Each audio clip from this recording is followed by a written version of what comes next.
Hello all, good evening. This is Dr. Soumya again, and this is a follow-up session of yesterday's webinar, which was on sleep. So we had discussed about the factors which are affecting sleep negatively and positively, and also the benefits of sleep, and also about what would be the consequences of chronic sleep impairment. So these are some of the points which we had discussed yesterday. And here we are today with the follow-up session for the question and answers. So anything with regard to sleep, if you want to know, or anything related to health or Ayurveda, kindly put your questions in the chat box. We'll read out the questions and we can answer the same. Anything regard to health or anything regard to Ayurveda or anything in specific about yesterday's talk. So you can ask us the questions. Please put it in the chat box. And or even the suggestions if you want to hear any particular topic in the coming webinars. If you want to know in specific about any topic, we can definitely take it up. So you can also put the suggestions as to what you want to hear in the upcoming sessions. So you can also post your suggestions, questions, or any queries regarding health. So to brush up, we had spoken or we had discussed about what are the benefits of sleep in various physiologically aspects, both physically and mentally. So what are the effects of sleep, good effects of good sleep on your body and also on the mind at the psychiatric level and at the level of cognizance. So on the physical level, we had spoken that sleep could give good benefits with regard to hormones and with regard to metabolism and with regard to many of the aspects like the immune system, very importantly, and such things. So there's a question here.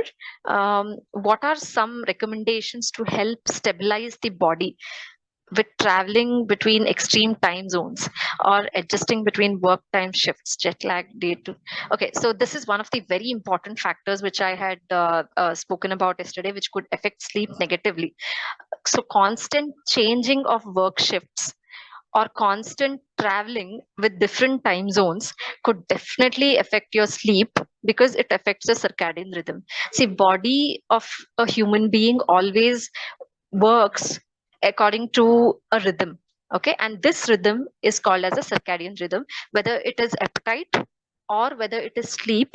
So at that particular time it manifests, right? So if you are having lunch at 12 o'clock in the afternoon, uh, at 12 o'clock if your metabolism is right, it is functioning properly, then exactly at 12 o'clock you start feeling hungry. This was also an experiment done. There was an interesting research done on a dog. Every day at a particular time, it was given food, and one day it was not given at the particular time. It had already started salivating. So there were a few researchers which were done on the circadian rhythm and the balance of the body in 24 hours time clock. One of that is also sleep. So if you're used to sleep at 10 o'clock in the night or 11 o'clock in the night, you are supposed to have you're supposed to feel sleepy at that particular time every day. So actually speaking, to because it disturbs the circadian rhythm, we wouldn't recommend traveling too much with different time zones or working with shifts, especially working with night shifts. We really don't recommend that because there is no solution to it. If you constantly disturb your circadian rhythm, doctors cannot help that. It is always recommended that people go with only day shifts, because we can just advise that, but implementing that always lays with the person. But sometimes that is how the work schedules function. So it is very difficult for them to change as well. But I wouldn't recommend traveling constantly at different time zones. I wouldn't recommend working late nights, working in shifts, and constantly changing shifts. For your, we have also seen that few days you work in day shift and few days you work in night shift. That also doesn't work. But and no amount of medicines or treatments could bring your body to balance if your physiological functions are impaired from within, if your lifestyle is not correct. Okay, so no amount of treatments or medicines could heal that. So there are no recommendations apart from you have to stop doing those. That is the only thing I could say, because everything cannot fix the problem from external sources. Some changes have to be made from within, and I don't really recommend constantly changing your rhythms. Okay, the body is supposed to get very confused if you do that. So if the body and the mind cannot understand what exactly you're doing when you're eating, when you're sleeping, when you're waking up, it doesn't match to it. So apart from this, I don't have any other recommendation, and I'm sure any doctor wouldn't have any recommendations apart from the sleeping pills and things like that, which anyway I don't recommend. So being away from it is one um, you know definite suggestion I could give. Fix your schedule in such that you don't have to work in different time zones constantly. So please take care of that. That is very important. All right. So I hope I've answered your question. So of course, some here and there healing things we could definitely tell with regard to the sleep hygiene and everything, that does work as well. But in a long run, when you have a constantly disturbed sleep, it's going to have a very adverse effect on your body. So I wouldn't recommend working that way. And you need to change your job, or change your schedules if you're doing that constantly. Yeah. So hope I've answered,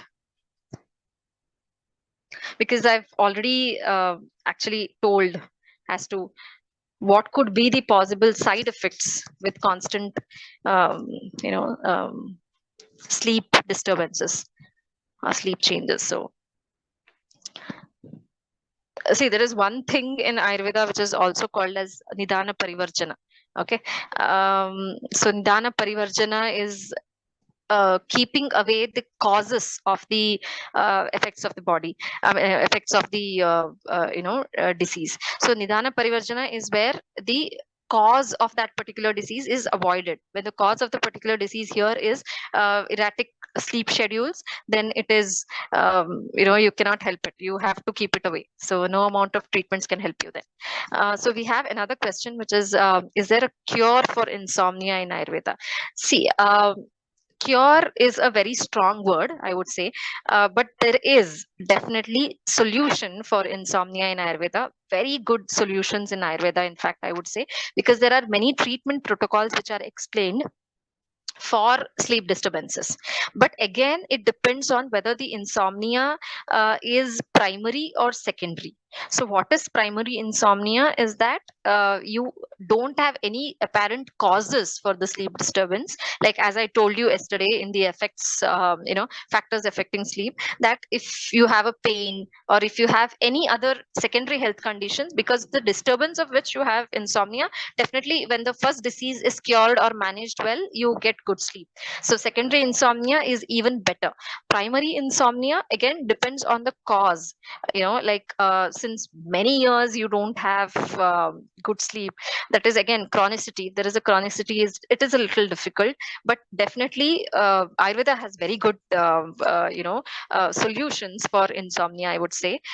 Primary insomnia is definitely treatable, provided the bala of the patient, the strength of the patient, the strength of the age of the patient. So in old age it could be a little difficult because that is anyway a vata dominant age. So, and sleep disturbance is could be because of vata disturbance also. So it could be a little tricky to treat insomnia in old age, but if it is young age and there are no apparent side abnormalities, associated abnormalities, then definitely it is a thing to manage, provided sufficient rest to the brain is given and sufficient rest to the body is given, and certain panchakarma practices, oral medicines, and certain sleep hygienes to be maintained, certain diet changes. All this could definitely give a solution for insomnia. Here I wouldn't use the word cure, but that depends on the condition. So either it is cure or management or solutions. So um, hope I've answered it, but definitely Ayurveda is promising in sleep. There are various researches done about sleeplessness in Ayurveda, and we have found very good solutions depending on what is the cause. All right, so we have very good stress managing medicines. We have very good very good herbs which acts on your nervous system and things like that, which is um, and even the panchakarma treatments, you have something called as the shirodhara, you have something called as the abhyanga, the basti, the padabhyanga. You have a lot of the feet massage and everything. So you definitely have very good solutions in Ayurveda for insomnia. You can count on it if you are having it. So hope I've answered it. And see, again, insomnia is a very strong word. There is a difference between sleep disturbance and insomnia. Okay, so and that is one thing. Okay, so we have another question. What type of food can induce sleep? Food which is mostly sattvic in nature. I'm sure you have heard of sattvic, rajasic, and tamasic kind of food. There is a difference. Rajasic and tamasic kind of sleep are not very great, whereas I would say sattvic kind of sleep food is very good for sleep. All right, so and what is sattvic diet? Yeah, definitely you can have a whole list of sattvic diet food which you can take. Preferably I would also recommend having a glass of milk. Milk is something which is very great for sleep inducing, especially if the person is indicated to take that. It is told that the buffalo milk in particular, rather than cow's milk. Okay, there are various properties of different types of milk which is consumed by us. There are different properties. So in that I would say the buffalo milk is the best known for sleep inducing. So having a glass of milk at least 1.5 hours before going to bed would be a very good inducer of sleep, I would say. And you can definitely make it a habit provided the person is indicated for the buffalo milk, because it is rich in fat and everything. So that is definitely there. But yeah, and certain sleep hygiene, so that also to be taken care. Regarding the food, it is definitely we have any food which is good, which can increase kapha, which can that is good sleep inducing, and anything which is called as a sattvic food, all that can be sleep inducing. So I think I've answered this question. There are a whole lot of sattvic food which you can relate to. Sattvic food is something which is freshly cooked, which is from a good source, which is hygienic, which is not too oily, spicy, and even non-vegetarian food doesn't come under the sattvic category. See, sattvic food is something which is very I wouldn't say sober, but it has a list of food which can increase your sattvic guna. Like, say, for example, fresh vegetables or freshly cooked food, which are very less in spices and stuff, which is not stored for very long duration in the refrigerators and things, and which is not frozen for a long time, and things like that. All these count under sattvic food.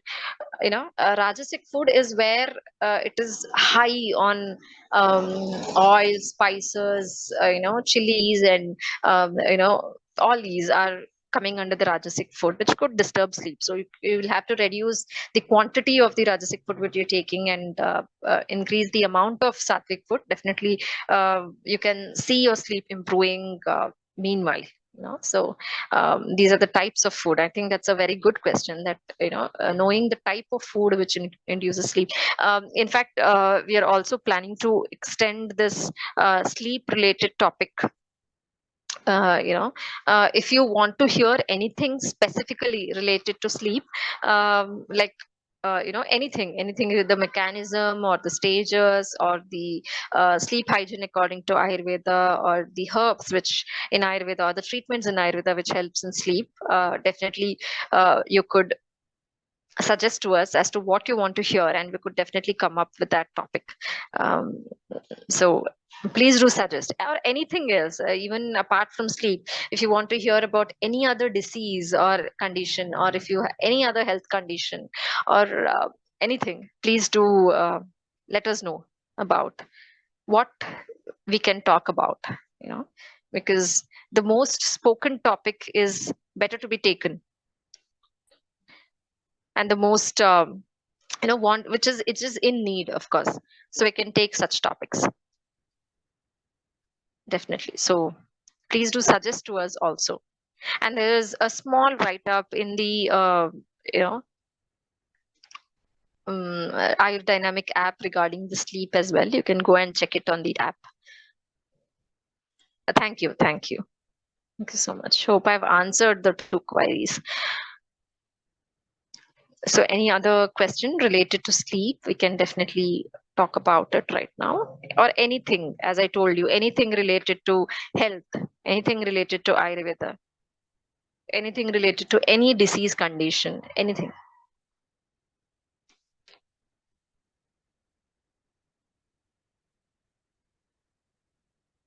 Meanwhile, if you have not downloaded the Ayurdynamic app, kindly see that you download one and log into it, so that you have access for the discussion forum there, to the sound therapy, which is newly introduced right now, and also the webinar recordings. So those webinar recordings also. Okay, so we have another question: how to help women in midlife with sleep disorders? Yeah, do you mean with women who are undergoing menopause? Is that the age you're talking about with midlife? Yeah, so yeah, again, menopause is one of the uh, you know um, ages, years in life where there could be disturbed sleep, of course, because of the drastic hormonal changes. Just like in the menarche, there is drastic hormonal changes in the adolescence. The same way, we also have drastic estrogen coming down, and all these things happening. There are hot flushes, there are mood swings, there is irritability, there is memory change, there are a lot of things which is going on. And one of such effects of menopause is the sleep disturbances, and that could be more because of the anxious feeling, or it could be because that is also the age where the person could be getting into other medications.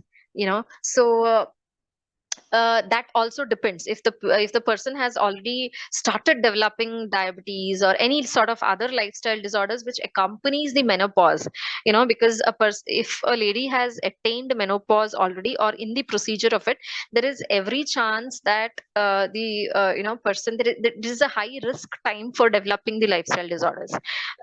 So if that is the case, then the influence of those diseases could cause sleep disorders.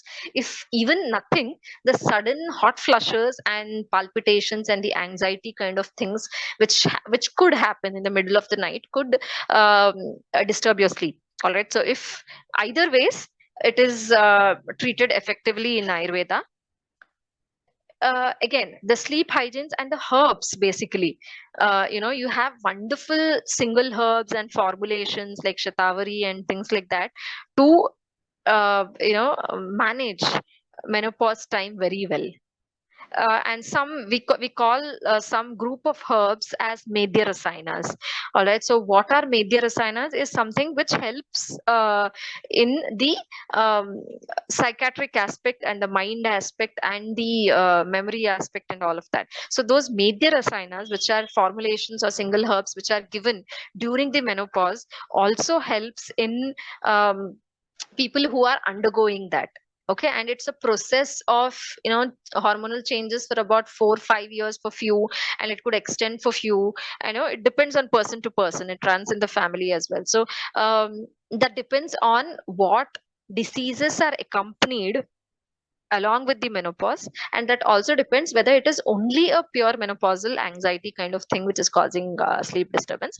Either ways it is treated, so it is definitely managed very well in Ayurveda. So if you're sure it is because of the menopause, you can definitely contact an Ayurveda gynecologist who could really help you with the hormonal changes in that period. So I think it's again, the Ayurveda gynecology is something which is really helping people with a lot of aspects. So I think you can, if the patient is suffering from, surely suffering from the menopause related sleep diseases, you can definitely contact a Ayurveda gynecologist who could get you, sail through it very smoothly. So I would highly recommend that. If it is not related to menopause, if it is independent of it, even then it is managed very well in Ayurveda by other medications. So definitely it is treated. So better take professional help of a person whom you could, rely on. It definitely helps. Yeah. I think we are getting some wonderful questions about sleep today, because see, sleep is something which has various aspects. According to Ayurveda, it involves various entities. Of course, it involves the sensory organs, gyanendriyas. It involves the mind, which is the manas, which involves the various aspects. So I think the explanations of sleep or nidra in Ayurveda is a very interesting aspect, because there is a lot of it to say. There are 4 types of sleep which are categorized in Ayurveda. uh, you know um, what are the types of sleep and how it affects one's health and all that. So um, there are a lot of types of sleep explained and everything, so which covers somehow, these all topics are covered under it somehow. So um, maybe we can have a, different session on it sometime. So I think that could be done. So, any other queries regarding sleep? I'd be very happy to answer that.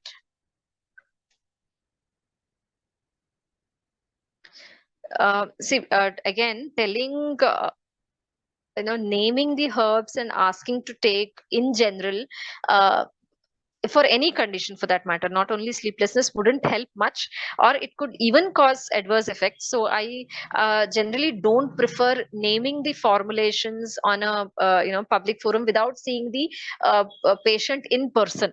you know um, Everything needs to be assessed before writing a prescription. It involves a lot of procedures and a lot of history taking. So I wouldn't prefer giving you formulations as such for any condition.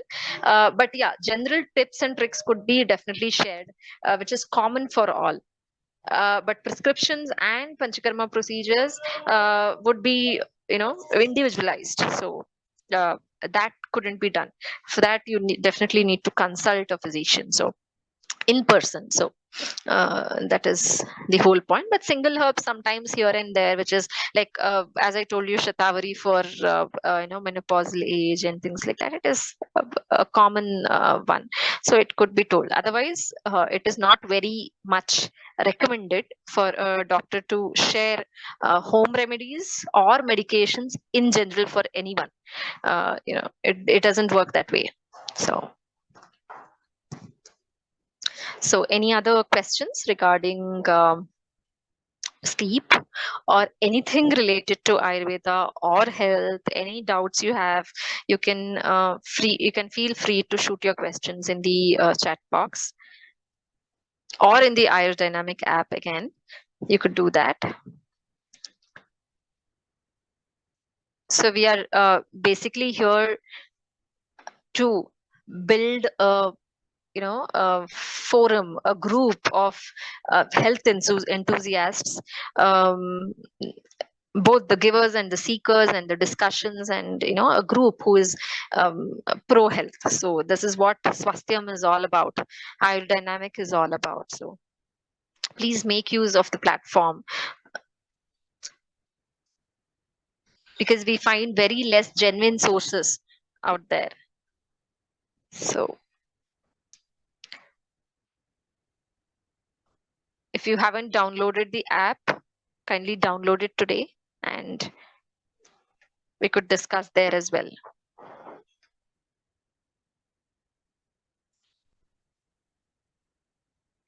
Yeah, so there is another sound therapy component of Ayurveda for sleep.